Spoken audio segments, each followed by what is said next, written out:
আসসালামু আলাইকুম। আজলান আসফি চ্যানেলে আপনাদের সবাইকে স্বাগতম। আজকে আমি আজলান আসফির জন্য চিকেন স্যুপ রান্না করব, আর সেটাই আমি আপনাদের সাথে শেয়ার করব, সাথে কিছু কথা বলবো।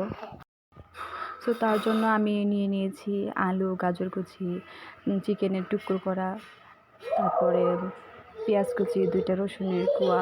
তো চলেন আপনাদের সাথে আমি শেয়ার করি। প্রথমে একটা হাঁড়িতে সামান্য সাদা তেল নিয়ে দিলাম। তার মধ্যে পেঁয়াজ আর রসুন কুচি হালকা করে ভেজে নিব। তার রাখি আমি কিন্তু এখানে এই প্ল্যাটফর্মে একেবারেই নতুন, তো সবাই আমাকে সাপোর্ট করবেন প্লিজ। আপনাদের সাপোর্টে আমি সামনে আগানোর অনুপ্রেরণা পাবো। তো আমার পেঁয়াজ কুচি ভাজা হতে হতে আমার এদিকে আমার আঁচটি উঠে গেছে। তো আমি আবার চলে আসলাম, আমার পেঁয়াজটা প্রায় হয়ে গেছে। তার মধ্যে মাংসর কুচিগুলো দিয়ে দিলাম। মাংসর কুচিগুলো আবার একটু নাড়াচাড়া দিয়ে হালকা করে ভেজে নিব। হালকা করে ভেজে নিলে কি হয়, ওই যে মাংসের কাঁচা গন্ধটা আছে ওইটা থাকে না, একটু ভালো ঘ্রাণ আসে। আমার আজলান আসফিকে ঘুম পাড়ে, তারপরে আমি রান্নাটা করতেছি। সকালে করতে পারি নাই, তো সকালের ঘুমের ফাঁকে আমি এই কাজগুলো করতেছি, ওদের রান্নাটা ওরা যেন উঠে খেতে পারে। আর আমার মেয়ে আছে আজরিন, ও তো সারাক্ষণই আমাকে জ্বালায়, ঠিকমতো ঘুমায়ও না। তো মাংস কুচি ভাজা হয়ে গেলে তার মধ্যে আলু আর গাজর কুচিগুলো দিয়ে ওইটা নাড়াচাড়া দিয়ে হালকা একটু বেজে নিব। বাচ্চাদেরকে সবসময় একরকম খাবার না দিয়ে তাদেরকে ভিন্ন ভিন্ন আইটেমের খাবার দেন, দেখবেন বাচ্চারা খাবে, খুব ভালো করে খাবে, নিজের ইচ্ছাতে খাবে। তো আমি আমার ছবিতে পানি দিয়ে দিলাম, একটু বেশি করে পানি দিলাম, যেহেতু সিদ্ধ হবে। সিদ্ধ হওয়ার পরে তার আর একটু ঝোলও থাকবে স্যুপের জন্য, তো আমি একটু বেশি করে পানি দিলাম। তো এর মধ্যে কারেন্ট চলে গেছে, আমি আবার মোবাইলের টর্চ দিয়ে ভিডিওটা করতেছি। স্যুপটার মধ্যে সামান্য লবণ দিয়ে দিলাম, তারপরে আরেকটু গোলমরিচের গুঁড়ো ছিটিয়ে দিলাম। কারেন্টের যে পরিমাণ জ্বালায়, কারেন্টের লোডশেডিংয়ের যন্ত্রণায় বলতে গেলে আমার আসলে শরীরটা আজকে ভালো না। তো ওইদিকে একটা ডিম ফাটিয়ে আলাদা করে রেখে দিছি, স্যুপটা যখন প্রায় রেডি হয়ে আসবে তখন দিব। আমার শরীরটা ভালো না বলতে গেলে, আজলান আসফি ওদের খেয়াল রাখতে রাখতে একা একজন মানুষ। আমার দেখা যায় প্রায়ই প্রেশার লো হয়।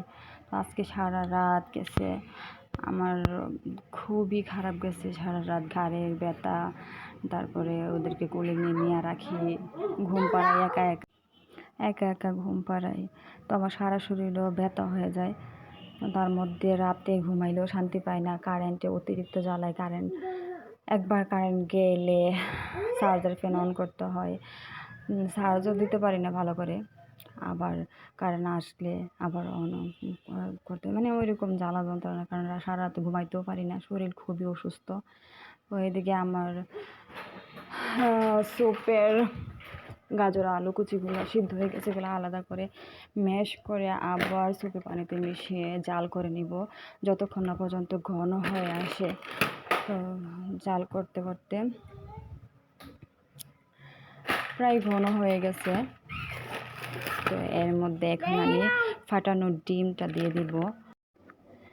ডিম দিয়ে আবারও নাড়াচাড়া করে জাল করে আপনারা যতটুকু ঘন রাখতে চান ততটুকু ঘনই রাখবেন।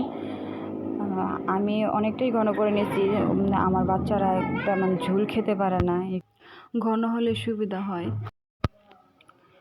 তো আপনারা যারা এখনও আমাকে সাপোর্ট করেন নাই, আমার চ্যানেলটা সাবস্ক্রাইব করেন নাই, প্লিজ সাবস্ক্রাইব করে দিবেন। আপনাদের সাপোর্টে আমি সামনে ভালো কিছু করার উৎসাহ পাবো। প্লিজ সবাই আমাকে সাপোর্ট করবেন। সো এদিকে আমার রান্নাও প্রায় শেষ, এখন উঠিয়ে নিলেই হবে। তো আমি বাটিতে আলাদা করে বাটিয়ে ওদের জন্য স্যুপ উঠিয়ে নিচ্ছি। দেখেন কতটা সুন্দর হয়েছে। অনেক সুন্দর লাগতেছে কিন্তু। তো আপনারাও বাসায় ট্রাই করবেন আপনাদের বাচ্চার জন্য, দেখবেন খুবই তৃপ্তি সহকারে খাবে, ভালো লাগবে। আমি ওদেরকে সপ্তাহে 2-3 দিন কমপক্ষে দেওয়ার চেষ্টা করি, ওরও খুব সুন্দর করে খায় মাশাল্লাহ। তো সবাই আমার বেবিদের জন্য দোয়া করবেন আর আমার পাশে থাকবেন। দোয়া করি আল্লাহ যেন সবাইকে সুস্থ রাখে, সব বাচ্চাদেরকে সুস্থ রাখে। Thank you.